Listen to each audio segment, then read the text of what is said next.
Our final speaker is back to the UK, so I'm also delighted to welcome Cristina from OFCOM, our UK regulator, Director of Spectrum Policy and Analysis. So Cristina, over to you. Thank you very much, Catherine, and good afternoon, everyone. It's always a little bit difficult to be the last one. A lot of things have already been shared, and clearly we all share a lot of the outcomes that we want to see, not only from 6G, but from what we call next generation wireless broadband. I want to start first and foremost thanking Harold and Titan for inviting me here. It's really a privilege to be able to be here with such distinguished speaker, but also to be here in Cambridge, where a lot of the law of physics are sort of stretched to actually enable and shape the future of telecommunication.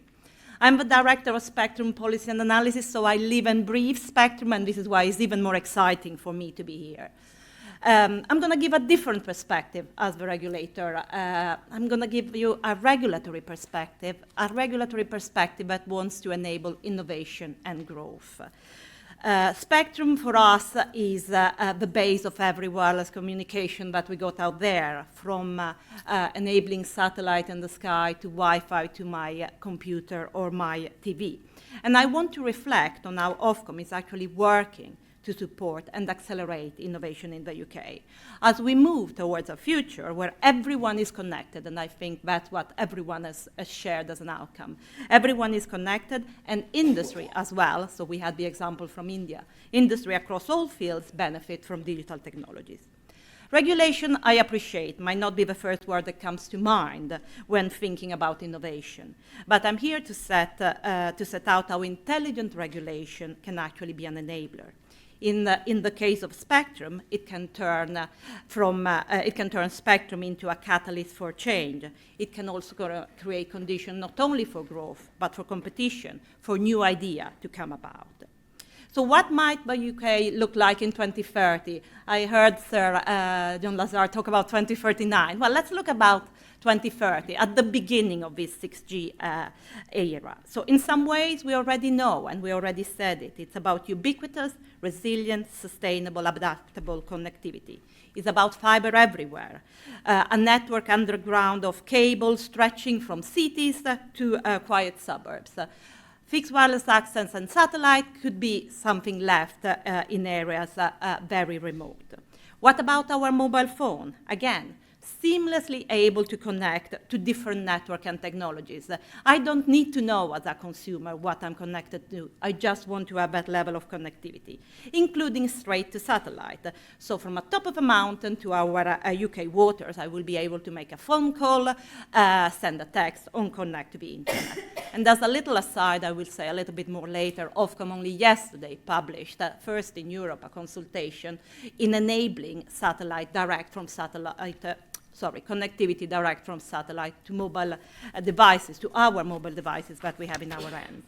But there are some aspects of this world of 2020 that is a little bit difficult to predict. Growth, we've all seen across basically most of the countries in the Western world, is flattening in terms of data traffic. So there is a lot of uncertainty. But we've also seen examples, including the example from Japan. AI could completely change all of this. We could see AI, robotics, virtual reality, but also new devices coming into this world and changing the way in which we consume connectivity.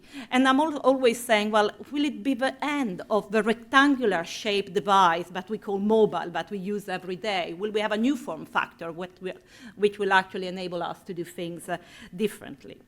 As a regulator, we want to be proactive. And sometimes it does feel like we need a crystal ball, because it takes a long time to authorize spectrum, to create international harmonization. We discussed it before. Technology is international by its own nature. We want to be able to use whatever it is, the new mobile phone, wherever we go in the world, wherever we move. We want to be able to benefit from economies of scales. So that takes time. So the world in 2030 it's not that far away in a way, and given the sheer of technological change, it may be quite a bit different. So that's where you all come in. I think that is why we are all here. We want to work together. It's not only the regulator, it's the regulator working with government, understanding the government objectives. It's working with industry, it's working with academia. OFCOM wants to ensure people and businesses in the UK have access to the best connectivity. And Catherine, you used, I noted, the best connectivity word as well. And that means supporting innovation across every aspect of this landscape, from the cables under our feet, the satellite beamings over us, and the terrestrial mobile network that are all around us. So yes, it is about convergence of these three to offer the best connectivity. So let's start first about the role of OFCOM in enabling what is broadband, which has been a British infrastructure success. So full fiber coverage has gone from 7% in 2019 to over 7 in 10 homes today, the fastest growth rate in Europe. And if all the network deployment that are currently planned today are realized, 96% of homes and businesses will have full fiber by 2027. This progress didn't happen by accident. OFCOM opened the door to competition and investment, and the industry stepped up to the game. Only last week, we published our Telecom Access Review, again, seeking to continue to provide regulatory stability, which is important for industries and companies to invest, while fueling competition, which is in turn driving innovation in the telecom market. For example, there are now techniques for splicing fiber, new data link standards, state-of-the-art monitoring that will enable us to understand faults and fix them before they affect consumers. With high-speed, reliable broadband connection and innovative techniques are also part of what will underpin 6G and the next generation of wireless broadband. And I know this is a 6G symposium, but we really like to talk about next generation wireless broadband. The Gs have got a certain connotation. Should we drop the G? Don't know. It's very, very much into everyone's mindset, but we like to call it next generation wireless broadband. So let's move to the mobile component of it. So mobile in the spectrum world that already got access to more than 1 gigahertz of spectrum, but there is more in the pipeline because we understand that demand will continue to evolve, and in particular, there could be the areas of high demand where you might need additional spectrum. And this is why we will be making available both 1.4 gigahertz spectrum and millimeter wave frequencies. We're also actively engaging in the international debate on future bands with the ITU, the International Telecommunication Union, to again understand what can be done. And this is where the big dilemma comes, because all of these bands have already got existing users in it. And some of these users are incredibly important, and are incredibly important in the current geopolitical environment.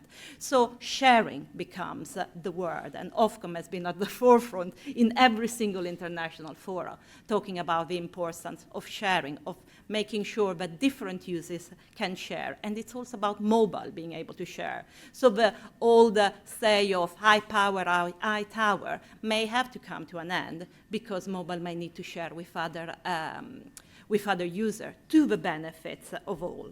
And it's also not only about public network, the mobile public network, what were used to be nationwide public network. The future is one where connectivity can be delivered both by public and private network, and where sharing, as I said before, becomes the norm, not the exception.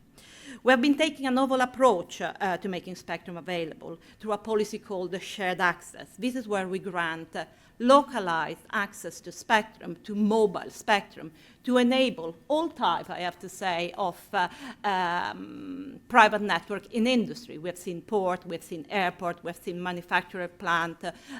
Only a month ago, I think Jaguar Land Rover was very vocal about the benefit of having one of the access to one of the licensing in this bit of spectrum for their own efficiency and productivity gain within the factory. And there are more than 1,000 live shared access licenses in the UK right now. We're also encouraging a new approach in upper 6 gigahertz. This has been a band that, for the spectrum geek like me, has been the core of the work for the last few years. It's a band where all of a sudden two technologies that have always been seen as a little bit separate, Wi-Fi and mobile. Why should they, since all of a sudden they deliver the same service to us as consumer, could use this spectrum? And we have tried to be a little bit innovative, trying to propose a sharing approach. We have pushed that sharing approach actually in Europe as well, contributing to international studies to make sure that sharing could become the norm in this band and benefit citizens and consumers everywhere in Europe as well. But also, beyond mobile, let's also talk about our work program on satellite. It is going to keep us very busy over the next few years, if only because I think 23 out of the 27 items on the next WRC agenda are about satellite. So there is a lot of work going on in satellite, and satellite can play a much more significant role than in the past, thanks to, again, technology development from a few companies, offering connectivity in very remote area of the UK. And in particular, low Earth orbit satellite offer faster speed. Satellite broadband connection are growing rapidly, and we've actually seen the connection doubling from 2023 to 2024 in the UK. And it's not only about broadband being delivered from space, but as I said before, mobile too. Our consultation on device-to-device services is really cutting edge. We're exploring different options because it is so new. We want to understand what's the best way going forward. With more satellite in our sky, but even before, than ever before, it's no wonder we're busy in this area, again, to drive innovation and growth for the UK. And we're also enabling UK space launch capabilities, which is something that could bring a lot of investment in the UK as well. So again, part of this innovation and growth agenda supporting government in delivering their objectives. And only earlier this year, we saw Vodafone making a call, the first video call with Team Peak, using this direct device technology, enabled by what is one of our innovation and trial licenses that I think I was just discussing earlier on, is something that is available out there to really test what could be the technology of the future.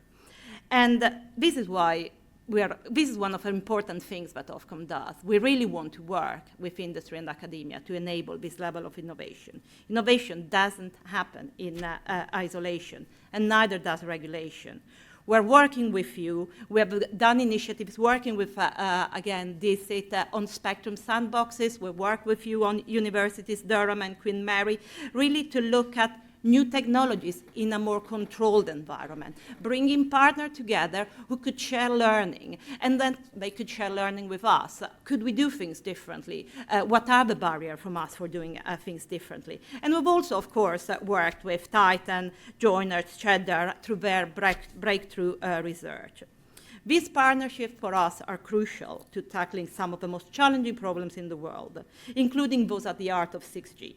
How can AI revolutionize spectrum management? How can we improve interoperability, energy efficiency, data speeds? I think my colleague before was actually saying if we take them all separately, we're going to fail. We need to look at them all together to actually deliver the next generation wireless world that we want. What technology in our spectrum world can actually improve spectrum sharing? This question will be integral to delivering the future of connectivity, and we cannot answer them alone. We need all of you.